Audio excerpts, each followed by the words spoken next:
Welcome back to another episode of What's the Point, the show where we analyse varying forms of media and ask the question, what's the point? I'm your host, Michael. This is the co-host, Matt, over here, and what are we going to discuss today? And today we're going to be discussing side characters and what's the point in the movie, be them important or just completely random side characters. And then we're going to discuss on where we think they went in the future after their scenes had closed in the movies. So, Michael, do you want to lead off? So basically it's like these pointless characters, where are they now? Kind of thing, and what was the point of having them in the movie as well? Okay, well, I'm going to go with two little subcategories here. I'm going to go with important side characters and pointless side characters. The important ones being side characters who are actually more important to the plot. My first one would be Jillian from Star Trek Episode 4, A New Hope. Star Trek 4, A Voyage Home. If you're not familiar with the film, she's not a side character necessarily. She's actually kind of Integral to the story. She's integral to the story, but you think Star Trek, it's an ever-expanding universe. She essentially is relegated to being a side character by the end, because you never hear from her ever again. Well, they build up this kind of sexual tension between her and Kirk, and spoilers, everybody. She ends up at the movie coming back into the 23rd century. Is that Star Trek? That's where they are, yeah. San Francisco saves the day, and then basically says, "See you later, I'm gone." And then you never hear from her ever again. Well, what does he say? I'll see you around. No, it's like, this is goodbye. It's like, well, as they say in your century, I don't even have your telephone number. So, yeah. But he could just use his communicator. Yeah, I was going to say, he knows which ship she's on. Yeah.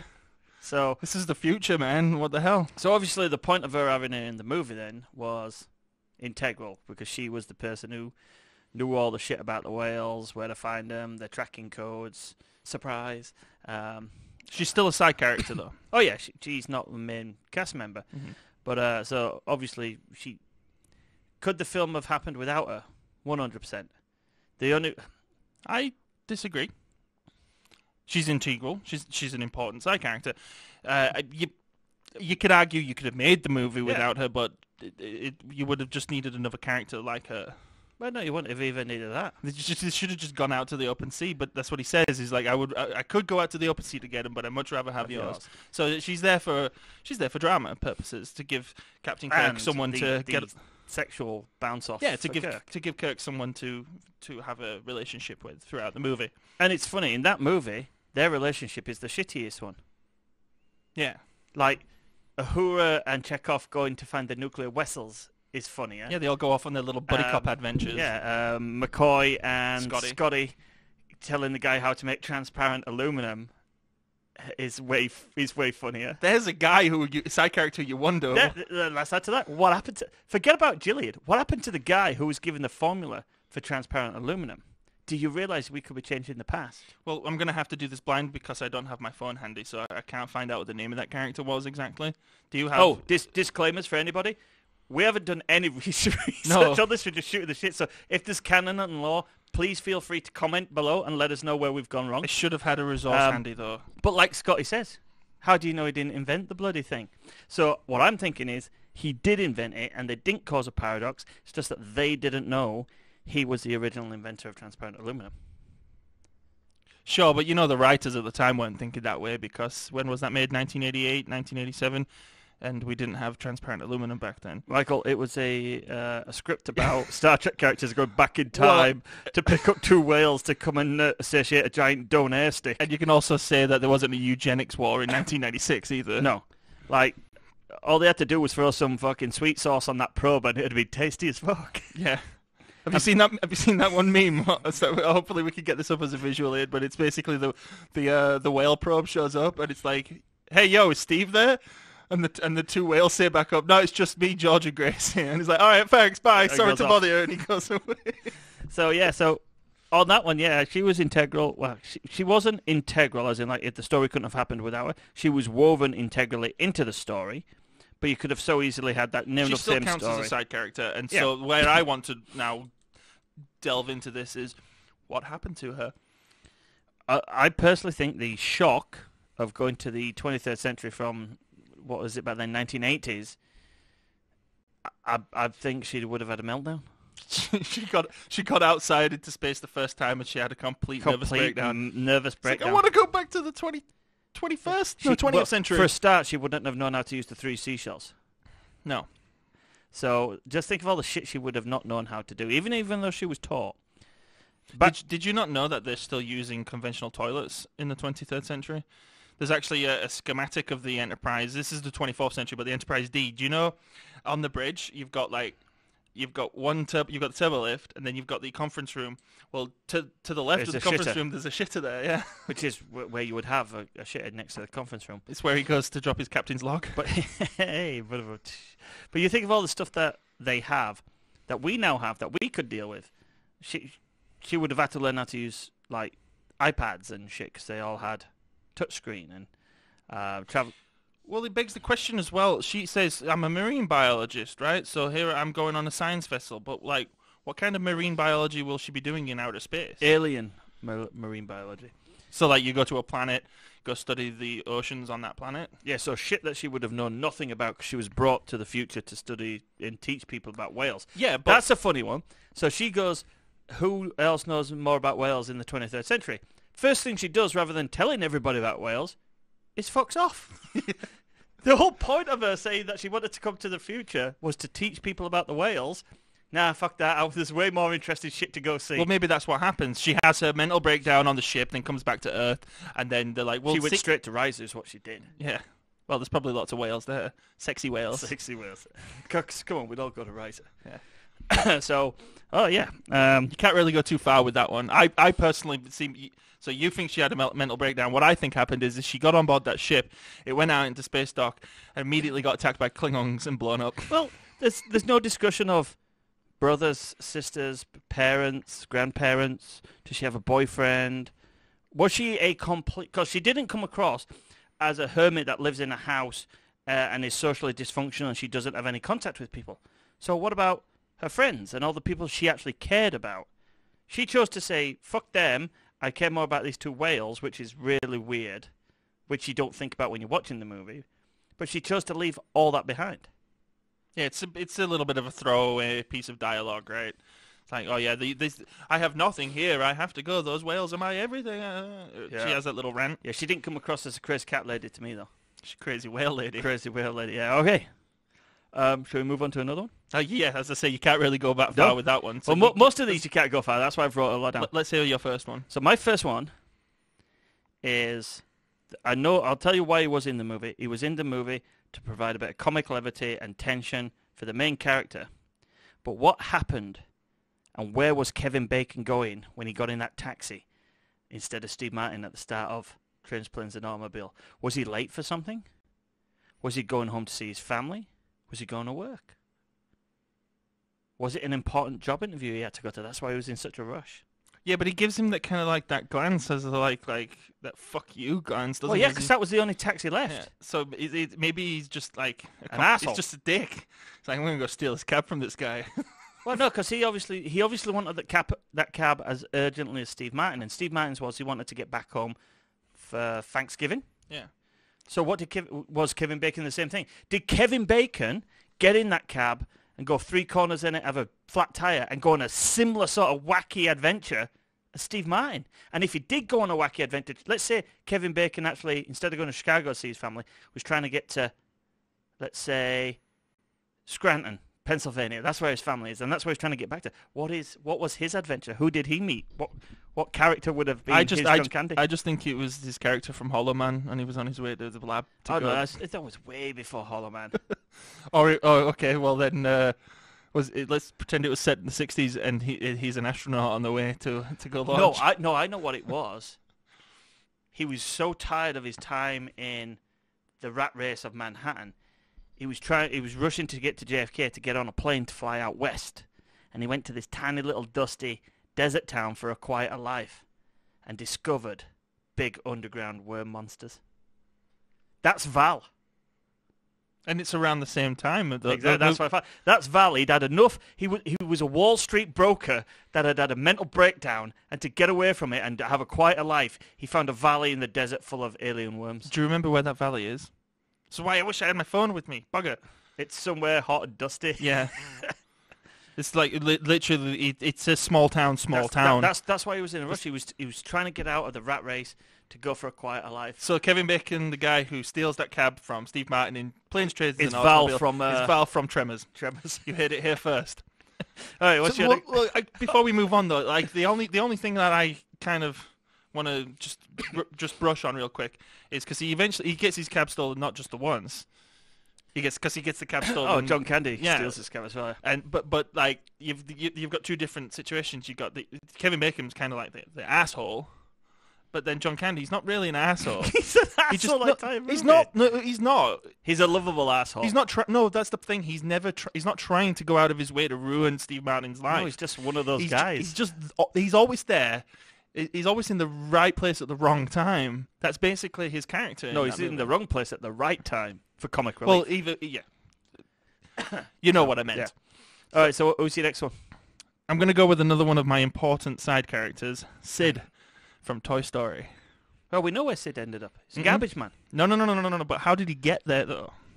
And how did he go from this revelation that toys are thinking sentient living beings and he'd been torturing and murdering them all his life to being able to become this well-adjusted young man in society who's got a great job, and he seems to be enjoying it. In Toy Story 2, he's got his headset on, 3. and he's like, is it 3? Yeah. He's in both. I think he's in both. He's not in 2. Well, either way, whichever sequel it is, he's like running around and he's having a good time, and he's like throwing the garbage bags into the garbage disposal truck, and he's just having a great time. How did he go from that mentally scarring, terrifying situation to that? Because tell me, if you... Did you ever play rough with toys when you were a kid? Of course, all kids do. So if you found out, like, you were pretending, you were playing car crashes, you were playing stock car racing, and you're like smashing all your cars up, and like, oh my god, he's burning, you set your little race car driver on fire, and then you find out that race car driver is actually a living, breathing, sentient being. But that's taking the fact that in Toy Story they are living sentient beings, or is that all in Andy's head? Are they all the shenanigans we see from the toys? Are they not just manifestations of Andy playing with them? No. So we're saying all toys are sentient? Everything in this... Have you not seen Toy Story 4 yet? No, I haven't, no. It's not just toys. It's all things. So in Toy Story 4, the Bonnie, the new kid who owns the toys, she makes a toy out of a fork, calls him Forky. Yeah. And it's like the whole existential crisis of what he is and who he is kind of the springboard of that movie. I'm glad you told me that because I won't bother watching it now. It sounds stupid. Well, spoiler alert, but it's been out over a year. Yeah, but no, it's a really good movie, actually. None of the Toy Story movies, in my opinion, are bad. I think all 4 of them are great. Oh, yeah, well, let's go back to Sid. So what's obviously happened is he's so scarred he's had to go through years and years of shock therapy, mental health treatment to convince him that it was all a delusion. That it was all a delusion. Otherwise, there's no way on this planet you would be able to function, because people, if you were constantly professing that toys are real and they're sentient beings, you would be locked up in the loony bin. So he finally processed it, and that's why in 3 it was good that he never saw him again, and because they could have very easily brought back for shock value that when he picks up the bags, they come out and he kind of remembers it and runs off screaming. But they didn't. So Sid dealt with his traumatic experience like most children and repressed it and convinced himself that it wasn't real. And that's how he can live a go the dark route. And like I said, he went through years of shock therapy. Shock therapy and repressed it. Toys aren't real. Toys don't speak. Did he go to the same hospital to get the shock therapy as Dorothy in Return to Oz? No. So weird. Now there's a movie that is a complete contrast to the first one. Oh yeah. Well, it's more of a spiritual successor really than it is an actual direct sequel, because it's not a musical for one thing. Anyway, and it's way better. That's a huge digression right there. I love digressions. I just wanted to clarify something real quick with Sid. So between Toy Story, let's say Andy's around, he's supposed to be like 7 or 8, right? Yeah, sure. Sid's probably like 10, 11.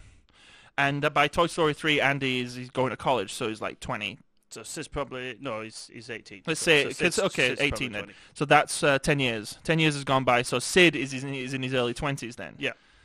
So how many years of his teenage life were spent on him getting over this? Well, let's put it this way.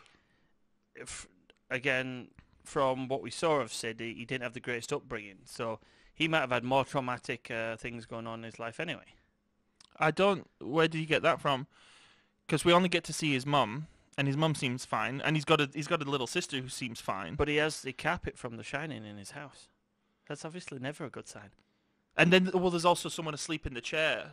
That's when Buzz finds out, suggesting a drunk deadbeat dad, or like the dad's out of the equation, so it's a broken family, and the mum's doing the best she can, and she's got it like it's the stepdad, or just the boyfriend or something. So yeah, okay, I can see that.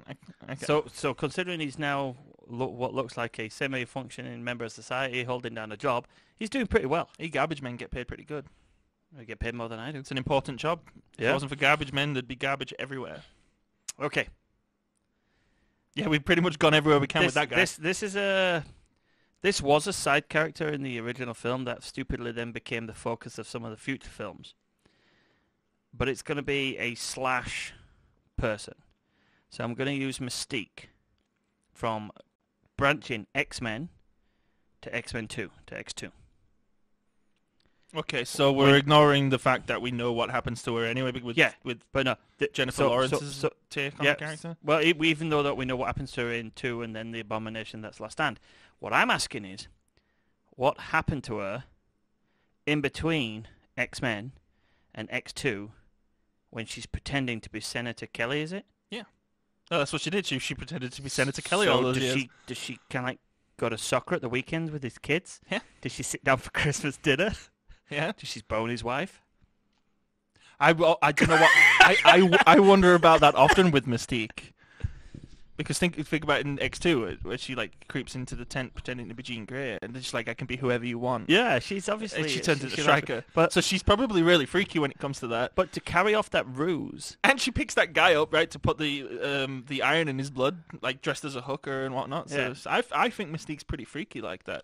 Probably of course she could be anybody's front, but the whole point of that premise between the movies is she's pretending to be a member of the U.S. Senate. Like, it's all well and good looking like someone, but if you work day in, day out with someone, and you then instantly transplant him with it's a perfect example of how they know something's wrong in the Invasion of the Body Snatchers, because their personalities completely change. There's no way Mystique could know that Senator Kelly during sex makes a certain noise, and all of a sudden he stops making that noise. Then you just basically that's it. So Senator Kelly's family completely falls apart. Yeah, the wife. We're going really dark with a lot of it. It's hard not to. The wife completely assumes that he's lost interest in her, doesn't love her anymore.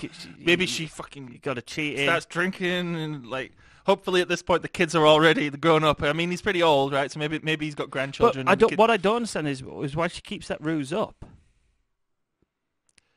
Because of Senator Kelly's involvement in the Registration Act. Okay. Yeah, that's the reason that they do it to begin with. Because they kidnap him, remember, to turn him into one of them, so that he would then go rejoin the Senate and have no choice but to bring back. I can't all remember of those legislation. why does she pick to be Kelly again? Because at the end of the movie, I'll just explain. So they kidnap him. And he dies. Right? No, they kidnap him and they use the device to turn him into a mutant, so that he now has no choice as a member of the Senate to bring back the legislation on the Registration Act. Right. But the end of X1, she's actually a copper. Why does she pick Kelly? She could pick anyone. Well, because if that was their plan, well, now Plan B, obviously, with him being dead, Plan B is to we've got somebody who can pretend to be him, so you can now, failing that we have the real Senator Kelly to push the agenda. Now Mystique go pretend to be Senator Kelly and push the agenda. So between those two films, that's what Mystique will have been doing. Just basically what the modern day U.S. Senate does, constantly throwing sticks in the spokes of all the legislation and bills that's going on. Stuff everything. All right, cool. Who's next? Well, okay, so you're talking about, you say we're going a little dark with this. I'm going to bring something a little bit lighter into the situation. More of a story, a success story. And I'm talking about the Death Sticks guy from Star Wars Attack of the Clones. You need to go home and rethink your life. Yes. So the line is, it's like, you want to buy some death sticks? And it's like, you don't want to sell me death sticks. I don't want to sell you death sticks. You want to go home and rethink your life. I want to go home and rethink my life. The reason, first of all, I'm not sure if anyone else noticed this, but when he repeats those, he's actually repeating them with a British accent. So the Jedi mind trick actually works to that level, although it doesn't work on the Stormtrooper. You can't tell because they're speaking through a voice box. Yeah. Anyways, the reason I say that this is now an uplifting success story is because I want to know, and we're probably going to have a bunch of Star Wars fans out there who might correct us. Please do. Who knows what happens? Yeah, tell us down in the comments if you know what happens, or if I'm close, or if there's anything I get wrong. I believe the Jedi mind trick. It's not like a quick fix. So it's not like he came back the following day to try and sell somebody else. It's like the device, the memory altering device from Men in Black. It basically can change a person's life. So does that mean that Stormtrooper never looks for droids ever? No, he just sees out the droids you're looking for. He just knows that those aren't the droids he's looking for, and no matter, he never looks for droids. And see, and his friends will be like, "Look, those were the droids," and he'll be like, "No, they were not." I'm in charge, yeah. And they're like, but they're literally like flying away on that ship we're shooting at. Those were the droids we were looking for. Did he get fired? They were not the droids. No. No, the stormtroopers. It's a business where it's an industry where people are dying all the time. You can't beggars can't be choosers in that situation. Okay. You need all the stormtroopers you can get. So where did Death Stick guy end up then? So, well, if you think about it, he wants to go. So. It says to him, you want to go home and rethink your life. I think that's exactly what happened. So let's assume he's a middleman drug dealer on Coruscant, right? Oh no, he's a low level drug pusher. He's not even a middleman. So okay, my point was he's not like the cartel. No, he's not the guy in charge. He's not the hook. He's just small time. So there's. I hate to go dark with it, but there's a possibility first here. But there's a possibility that he stops doing his job, and so the Hutts come and kill him. His bosses come after him and kill him. No, it's a big universe. First thing he does is he goes and gets on a transport to Jeddah to take a holy pilgrimage. You think he becomes like, it's like the born again Christian? He becomes a born again Jedi. Well, not necessarily Jedi. He goes on a pilgrimage around the universe, rethinking his life constantly. Because he said, you want to go home and rethink your life. He said it was like a Men in Black thing, so it constantly tells him to constantly rethink his life. His life. So he gets to Jeddah, stands there and goes, no, I've got to go rethink my life. And then he ends up on Alderaan. And so he ends up on Jeddah, and he rethinks his life just before Jeddah gets blown up, and he goes to Alderaan.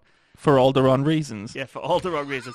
Then when he gets to Alderaan, he goes, no, I need to rethink my life, and leaves just in time. And he just keeps bouncing around the universe from disaster to disaster, getting out in time. And that's a movie I'd watch. Well, that's an interesting theory, but my favorite, what I want to believe, is that that day he sits at home, staring at himself in the mirror, and then he smoking realizes, death sticks. Well, yeah, actually, yeah, because usually when someone has to try to quit a vice, they'll keep doing it for a little bit, and they'll start doing it less and less and less until one day they're just like, enough's enough. And this is what happened. One day he was like, yeah, what does he do? I've got to rethink my life. Well, this is it. So in the Star Wars universe, in this amazing republic, I'm going to go out on a limb and assume that education is paid for. The Republic is a socialist society. So he decides, that's it, I'm going to Coruscant University, and I'm going to go learn how to become an engineer. And he ends up being one of the leading scientists in designing the Corellian-class Star Destroyers. See, as a matter of fact, in the Solo movie, you see him in the background somewhere during that chase scene on Corellia at the beginning. I'm going to go a different way. He does go back to his house and rethinks his life, because he's obviously a young lad pushing drugs and all the wrong reasons. And he decides, well, all the wrong reasons. Because, well, war's broken out. They need soldiers. And he joins the Republic fleet. But then he ends up becoming one of the greatest Imperial commanders ever. And he's the dude who gets blown up eventually on the Dreadnought at the beginning of Last Jedi. That's him. That was his career path. He rose to the very pinnacle of commanding in it. So he's a side character that becomes another side character. Side characterception. Yeah. So This guy, I thought we're gonna go on so many tangents with this guy because now I want to develop though. I give you an alternative future to your idea there. So he does. He goes and joins the military, right? But then later on in that movie, what happens? War breaks out. But soldiers get replaced by clones. Clones. And so he gets put out of work, and he ends up developing a death sticks addiction and starts selling death sticks. No, if you think about it, though, the clones are only the clone troopers. The guys in charge of the Star Destroyers throughout the Clone Wars, just normal military men. He's one of them, and he builds up such a great reputation that when it becomes the Imperial fleet, he gets promoted to be one of the highest admirals, like Grand Admiral level, and doesn't end up on the dying at the. It becomes a war criminal, basically. Yeah, but what he I goes said from selling death sticks to becoming an Imperial war criminal. But what I said was funny. Kinda. Anyway, we've talked about him long enough, I think. All right. I want another one of yours, and try to make this one uplifting too. It's just not gonna work, is it? All right. No, I ain't got any uplifting ones, because most of them generally bad things. So I want to talk about this one because what happens to him? He's a complete side character. He's in it for maybe 10, 15 seconds, but he's a real dick. And unfortunately, he's a real dick to the Man of Steel. But then the Man of Steel does something very uncharacteristic and destroys his truck with the logs on the back. What happens to that guy? What happens to his livelihood? Superman has literally just destroyed the thing that makes him money. He becomes the actual DC Universe's equivalent of Butcher from The Boys. Ooh. So he's like, "Fuck you, Superman! I am gonna get you." Yeah, he spends the rest of his life. But he doesn't know he's Superman though, does he? But actually, that's a plot hole in the movie though. That a lot of people ask, why would he expose himself like that? He obviously sees this guy, and then 10 years later, he's gonna think, wait, that's Superman. That's the guy who I poured beer on his head, and then mysteriously my truck got fucked up. Yeah. Yeah. So yeah, and then at that moment, that's when he decides I'm gonna become because obviously he's a superhero. He walks out. And the guy's a dick, but no dick deserves to have his livelihood destroyed in a petty whim, basically. No. Because that was, again, a scene in Superman Man of Steel I didn't like. I don't like Henry Cavill's Kal-El. Because Superman was always supposed to rise above that shit. Mm-hmm. And he kind of did when he pours the beer on his head and he doesn't do anything. Oh, yeah, he could have, brutally murdered him. He could have brutally murdered anyone. But then he goes and does something petulant like that. So that guy's livelihood is now trashed. Did that guy have a wife and kids? He kind of looked like... You don't know. He kind of like he probably looked like he lived in a trailer park. If he's... also, we know truckers. We have a trucker in the family. If he's a trucker, he probably doesn't really have... Yeah, maybe. So it might have not been that big a thing. He might have just claimed on the insurance. But what would you claim on your insurance on that? What happened?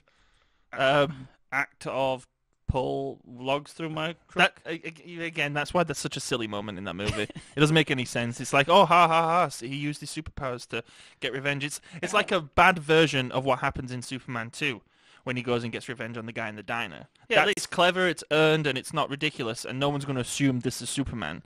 Yeah, it's just assumed that he's been working out. Yeah, exactly. Man of Steel's not a great film in my opinion, but that's a discussion for another time. Do you want another one of mine? Go on then. Well, okay, so I mostly have depressing stories on mine, but I have one that we could definitely... Death Sticks guy won. He's become a Grand Admiral in the Imperial Fleet. Hey, but we went there, though. A super career. We went there. We couldn't resist. Now, I beg you, I defy you to try to find a way of making this go sad and depressing.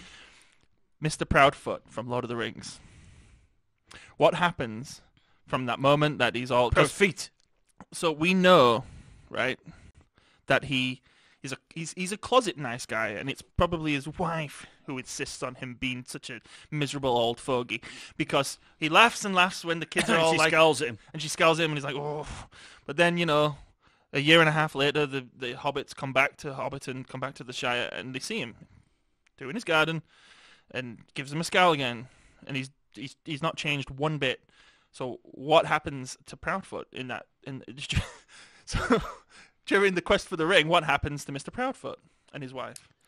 His wife is actually suspiciously absent in that scene. You reckon he knocked her off? Buried her in No. the garden. No, I reckon she went off with Gaffer Gamgee. Gaffer Gamgee, ain't he married though? No. Is he? I think Sam's mum is Is he like Hobbiton's player? maybe. Gaffer Gamgee, the player? I know that Sam's mum is not around He's anymore. he's down the Green Dragon every Friday night with all the ladies. He is. So what happens to Mr. Proudfoot? Feet. And don't take it dark. I won't take it. Although his wife left him, so we've already started off on the wrong proud foot. In the years that they're gone, that's what I love about the story of the Lord of the Rings. Basically, the Shire is so innocent. Apart from if you take the books, it's only right at the end that it gets dark. But throughout all the journey of the ring, they live in ignorance. Nothing really happens to them. And in the movies, that's suggested anyway, because they never have the scouring of the Shire. Yeah. So let's go from the movies aspect. Well, this is purely movies, yeah. I'm sure there's some book wankers out there who want to tell us what really happened. Well, yeah, we're sat here. Yeah. Okay. But during the movies, it's awesome. He literally tends to his garden, smokes his weed, drinks his ale, gets fatter. Gets mad at people for not pluralizing his family name properly. They have birthday parties in the Shire like Bilbo's for other old fuckers. Life just goes on normally. That's the Shire's like the haven in Middle Earth during the movies, because everywhere else in the movies it's just a shitty time. Fangorn, all the trees get cut down. In Edoras and Helm's Deep, you've got all the death there from I can't remember his name. Saruman's forces. Obviously, Heck, even the goblins in the Misty Mountains get it bad because the Fellowship wake the bloody Balrog up. Yeah. He screws over their whole situation. The elves feel like their time's waning, so they have to leave. Gondor is beat to shit. So most of Middle Earth is sucky during the time of the Lord of the Rings, except the Shire. And that's the one thing that keeps Frodo and Sam going. And in the books, we find out there's a reason for that. It's because the Grey Company has been protecting the Shire in the meantime. And correct me if I'm wrong, but the Grey Company then come to Aragorn's aid later on in Return of the King, opening up the Shire to Saruman coming in to. But if you just use the setting for Middle Earth, the Shire is like the child. If you look at all the other areas, they're old. The realms of men are old. The realm of elves is even older. The dwarven realms is old. Hobbits are the allegory of children, even in stature. They're actually, first of all, there's no allegory in Lord of the Rings. Innocence. He said he doesn't believe in allegory. And they're actually meant to represent the everyman, because that's why they're our main characters. Yeah. Because they represent us.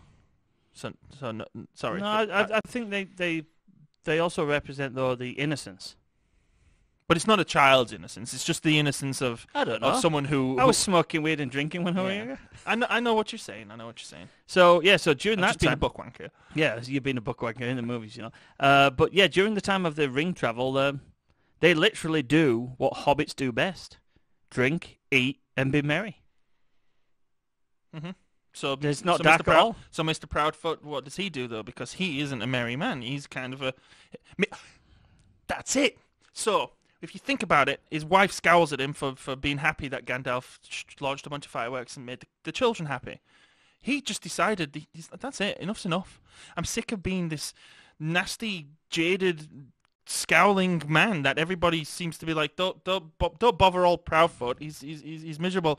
And so he fell out with his missus. And he told his missus, that's it, no more. I'm going to become a jester. I'm going to become a comedian. I'm going to bring joy to the world. And he becomes this, he frees himself from his really disastrous marriage and becomes finally happy with himself and becomes he becomes the Mr. Proudfoot that he always wanted to be.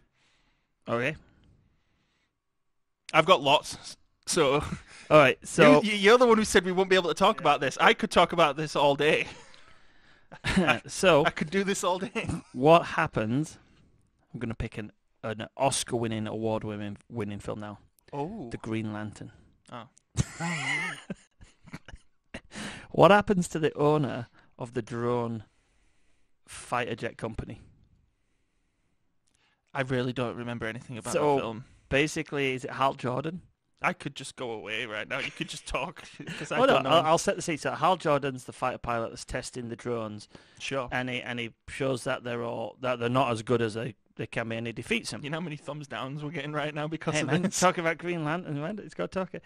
But does Hal Jordan, the hero of our story, put that guy out of business? And bearing in mind, that guy is also his future father-in-law. Because it's Blake Lively's character's... See, I can't even remember her character's name. It's her dad, and that she's the love interest.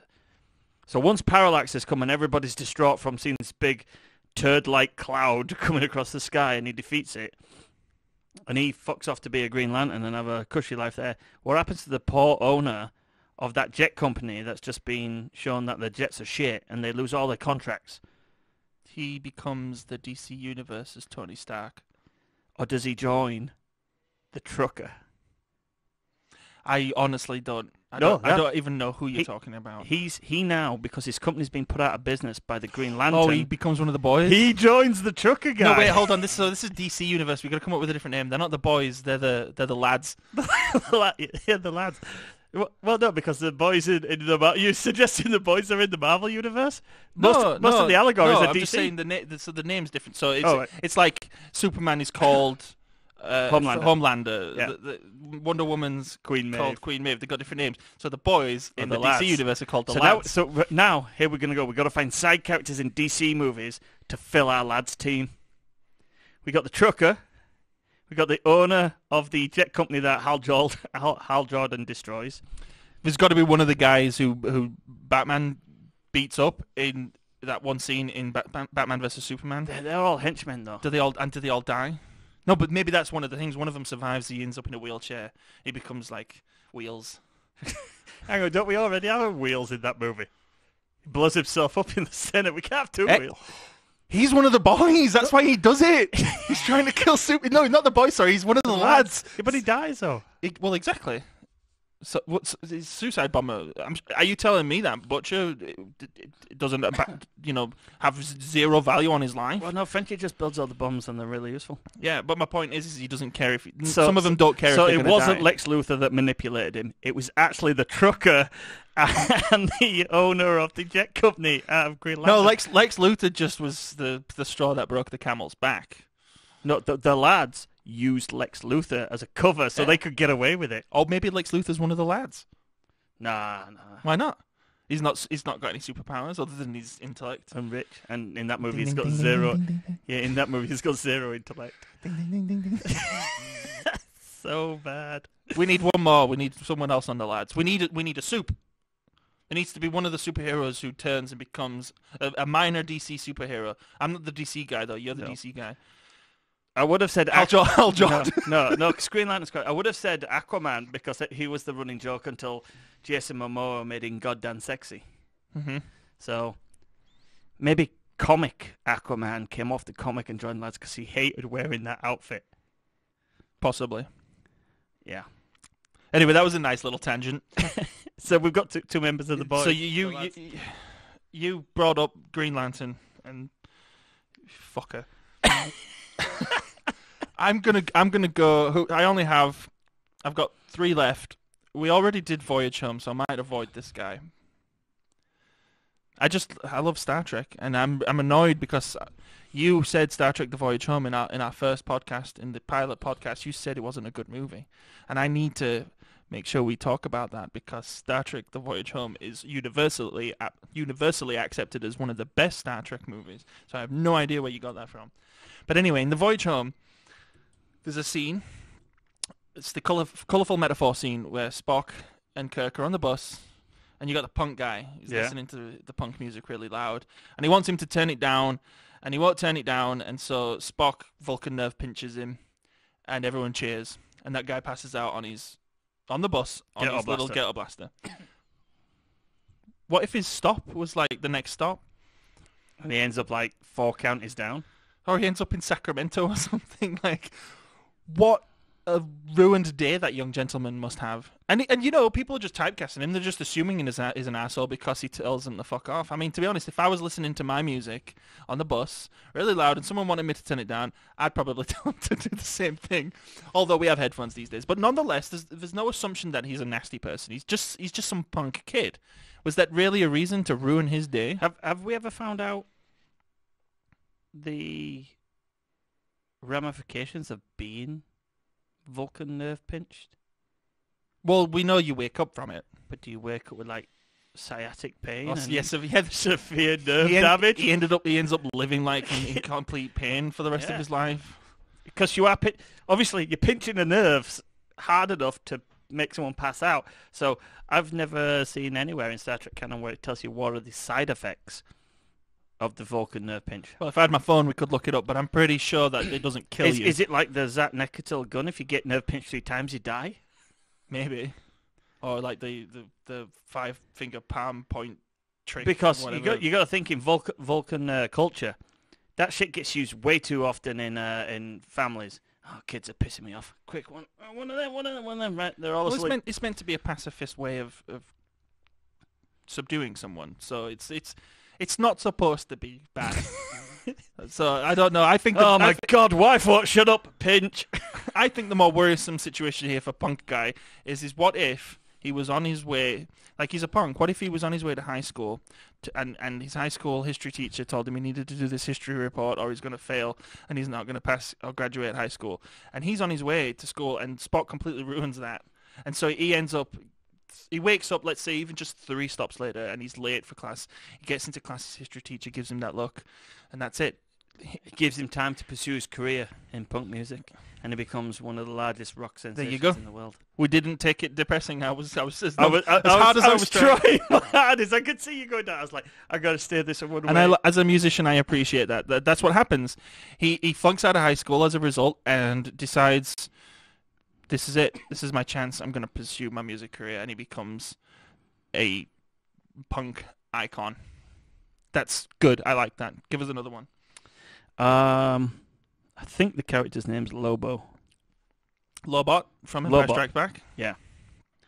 Obviously a side character. It's got a nice following, and I'm sure Star Wars fans are going to tell us what happens to him.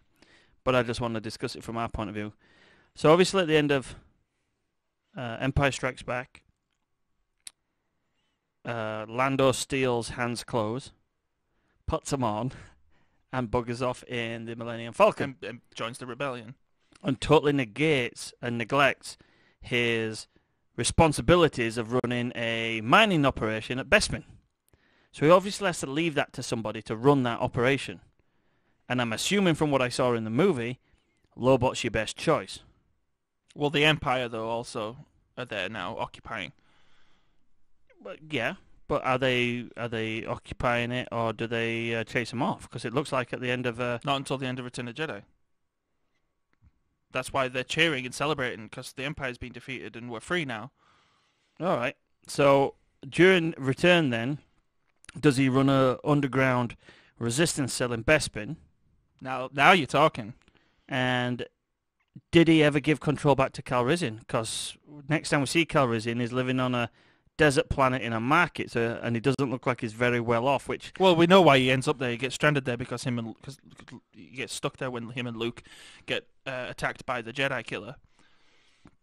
So he's not actually been there that long. Which Jedi killer?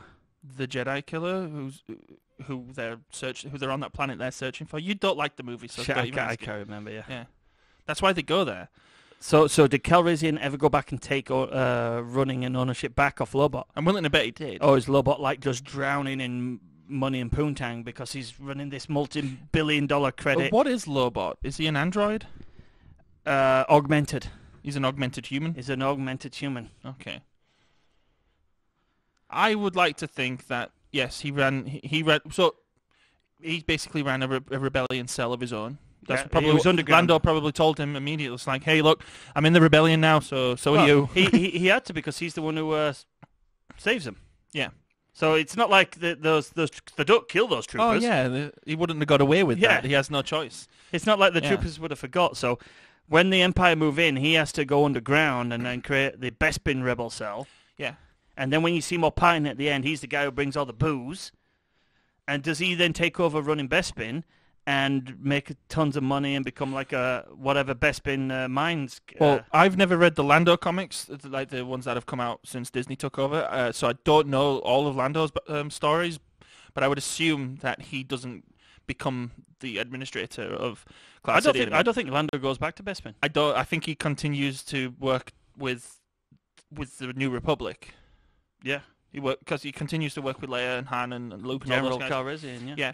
So Lobot probably becomes the administrator. Or just some random guy. So Lobot died. I was going to say somebody's got to run that though and make the billions of credits. See, I just thought Lobot was head of security. He was. I had him as Lando's number 2. I always thought he was head of security. That's why Lando went to him. He was the only one he could trust. So he went to Lobot. Lobot was the Lando's number 2 on Bespin. Oh, okay. That's how I saw it. Otherwise, why would you go to your head of security? Head of security is not. You got to have a lot of trust to do what you got to have a lot of trust in your head of security, though. Yeah, but if either way, he's one of his confidants, and it's very likely. Maybe he only went to him because he was the only one he could contact through texting into his brain. But no matter what, he was definitely one of his confidants, and we know that he probably. So we're saying happy uplifting Lobot becomes like a multi-billionaire, runs Bespin as best as he can, good for all his workers, and no, I don't think he becomes a billionaire. I think he lives to his means. I think he's a very humble guy. Well, yeah, because his room that he lives in, it's just like a circular room where he just turns himself off at night. All right, let's start doing a little. Let's pound through the speed round. Okay, because I've got 2 here that we could be very, very easy with. I'm going to start out first with Red the Bum from Back to the Future. And there's a reason I brought him up, because I did read a little theory online that the reason Red... You know who I'm talking about, right? Yeah, I know. So the reason he's a bum by the events of 1985 is because he was actually the mayor that Mayor Goldie... Well, then the nominee, Goldie Wilson, was running against. And so he beat that mayor... And that mayor ended up, that ruined his life, and he ended up a bum in the park. So, I'm going to add to that. So when he loses out on the election, he then becomes a bum, and he's living in a cardbox town in Los Angeles. And he meets Rowdy Roddy Piper and Keith David. He then joins the aliens and becomes rich again to try and get back his former status. That's the actor. Yes, exactly. That's why I did it. So he lost all his money after losing out to Mayor Goldie Wilson. And he is a bum in the beginning He's of that a bum, movie. that's why I said so. He instantly goes to being a bum, but he gets his money back when he joins the aliens. But then the aliens get overthrown again, so he becomes a bum again and ends up in a fishing town. No, then he ends up in Hill Valley again, so he goes back to his hometown and sleeping. But then he says, I've got to get my life together. He goes out to the coast to go make some money fishing, and then finally gets killed by the fog. That's what happens to that character. That's his character arc, because he's the guy in the boat who gets killed by the fog at the beginning. Oh, he is? Okay. Of course, it's a John Carpenter film. He's in every John Carpenter film. Pretty much. That's his life. So that was a nice quick fire round one. You give me another one quick. Quick fire round. One we can go through real fast. Okay, so what happens to all the guys in the bar at the beginning of the X-Men that all of a sudden Wolverine pulls out his claws and beats up? Because that's completely brushed over. Because at the start of this, mutants are kind of like not widely known of. What happens to all those guys? You mean in Laughlin City, Alberta? Yeah. Like, well, they do know about mutants because the guy says, get out of my bar, freak. Yeah, do the cops show up? Do those guys go looking for them? They've literally just been beaten up by a mutant. Well, who are we talking about specifically? The guy who loses the fight? Yeah, the guy who he puts the claws and then the third one goes to his throat. Does he join the DC lads and does a crossover with the Marvel? Because he's in Marvel Universe. Yeah, but he's doing a crossover. I don't know. I find this one. I struggled with this one a little bit because I would just assume that. Or does he say "fuck it"? I don't want to. Yeah, he's like, that's it. That was a close call. I almost got dejugulated. So yeah, I'm gonna rethink my life. I'm gonna go home and rethink my life. All right, go on then. Next one. Okay, this is my final one. The guy who hits his head on the door in Star Wars: A New Hope. Because in my opinion, he was like a young new recruit, eager to please, and he's like running along. He's like, okay, I'm gonna find these guys. I'm gonna do my drill sergeant happy and make him proud. Bangs his head, and his leader looks back at him and he's like, And he goes home and he's just like, I can't believe I did it. And he's super embarrassed. And I'm going depressing again. No, I've got an uplifting version of this. And he's just, he quits. He's like, that's it. I can't be a stormtrooper. Can't quit stormtroopers. He does. And then he gets chased down by the Inquisitors and gets killed. No, this is what happens to him. So he bangs his head and suffers a concussion. He ends up in the medical bay of the Death Star. And the Death Star medical bay is like getting ready to go to war because they're going to go blow up Yavin. So it's like, listen, you're non-tactical at the moment. So they put him on a shuttle and they send him off to Coruscant. And then he's in his bed on Coruscant watching Coruscant Daily News and he sees that the Death Star's been exploded. And he's like, Jesus Christ, I missed a bullet there. So he don't die. He ends up on Coruscant. Changes his outlook on life. Yeah, goes home and rethinks his life. starts a business with Death Sky. Well, no, Death Sky by that point will be like 40, 50 years old. Yeah, he's the manager. He goes and gets a job selling death sticks. Well, yeah, because death sticks have been legalized now. He gets so one of the things the Empire did right. He goes to Coruscant and his treatment's death sticks, and he gets an addiction to death sticks, and he becomes his dealer. We're lacing this all up together. All right, well, let's start wrapping up. Oh no, I got two more. I got one long one. So obviously, okay. Obviously, I'm all done. Yeah, So it's obviously, we never got to see this, but he's not a side character. He's a main character with Batman in The Dark Knight. Tell me what you would like to have seen. What happened to the Joker? Because obviously the third film was going to be Joker-centric until, unfortunately, Heath Ledger passed. But This one's almost an entire episode of its own. So do you want to leave that one? There's a good little thing to ask the audience. Let us know in the comments. Would you like us to do an episode on theory crafting behind what happened to Heath Ledger's Joker? We could do a theory crafting episode of deceased actors who were supposed to do roles and what that movie would have been then. That could be an interesting topic. Last one. What happened to that asshole that Kevin McAllister asked for directions in the Plaza Hotel in Home Alone 2? I think he became the president. I think he became president of the United States. And on that note, I think we should wrap that one up. Yeah, well, let's do our final plugs. Do you not want to be followed? Because every time I ask you where I people haven't can follow you, I haven't got anything to follow yet. I've still got to get do you that not have shit Instagram? together. Tell them about Can UK. All right, so I have another channel. It's called Can UK Motorsports. We have Instagram, Facebook, Twitter, Discord, and Twitch. We stream live a motorsport show on a Monday night at 6 Mountain Time. You can find that at twitch.tv/Can UK Motorsport, and basically all our following. We'll put it all in the description. All our following is whatever it is /Can UK Motorsport. On the channel, as I say, we're doing live podcasts on a Monday about all the motorsport news, how to get into motorsport. We're also looking to do car build videos with us building our race cars and all that kind of stuff. So yeah, you can follow me on that. The channel information, our Facebook is marking at the bottom of the page, but you can also follow me on Twitter at MTJ_disorder. And I also have a Twitch myself, but I'm a real Twitcher. I play video games when I'm twitching. It's not the greatest. I'm a fake Twitcher. If you ever want to come along and watch me play some video games like World of Warcraft or Mass Effect, Star Trek Online, all of the typical games that nobody plays, then you can follow me there. That's twitch.tv/MTJ disorder, no underscore. And if you like this video, don't forget to subscribe, hit the like button, and the bell for future bell notification thingy, Bob. And we'd love comments, guys, of ideas to talk about or things that happened. I just want to see if there's any corrections to be made. Oh, I'm sure. We were discussing this before we recorded this, but all of these ideas, there's probably some actual canon behind some of these characters that's what I'm looking forward to. I didn't want to go into this with canon and it be right. I wanted to make shit up. It's funny. This is what we would do if we were the director. It's more fun if you make shit up. And with that, we'll see you guys next time. Yeah, thanks for joining. Roll the music.